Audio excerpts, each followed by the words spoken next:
Before sin ever touched soil, perfection had already collapsed in paradise. What follows in Scripture reads less like divine revelation and more like a case study in cosmic mismanagement. Each era, a new attempt to fix the last mistake. Each covenant, another recall.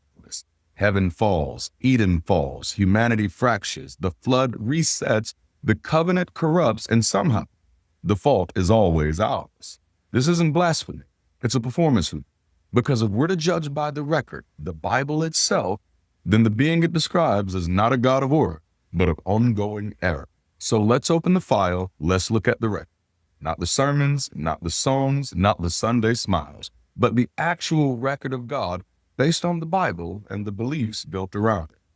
Let's start with the beginning. In the beginning, God created the heavens and the earth, and apparently it was perfect. And then there was war in heaven, leading to God having to kick out a third of the angels. I wonder how that happened. These perfect beings were rebelling against their perfect creator in this perfect paradise. Perfect heaven, perfect beings, perfect rebellion, perfect failure. This, my friends, is the fly in the suit. According to the literature, the problem of evil is more diabolical than we could have ever imagined, because it finds its home of origin not in humanity, but in heaven among the heavenly hosts, which means that humanity has been scapegoated for the failures of its alleged maker. If rebellion can exist in the absence of temptation, in a realm untouched by hunger, pain, or ignorance, then perfection was never perfection. It was instability waiting for expression. The war in heaven exposes not human weakness, but divine volatility. How could a being that knows all things be surprised by disobedience? How does one wage a war against an omniscient opponent without being created to do so? Either the rebellion was part of the design or the designer was unaware, and neither option flatters the architect of reality.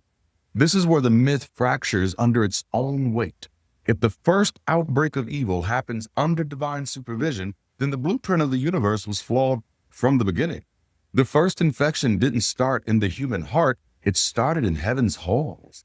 Evil, it seems, was a native language of the divine realm before it ever became the dialect of men. And so the story of creation begins not with the fall from grace, but with the failure of governance. Before Eden ever wilted, heaven itself had already cracked. The irony is thick. Humanity, forever told that it needs saving, is merely living out the echoes of a celestial mistake that wasn't ours to begin with. Let's move on to the Garden of Humanity.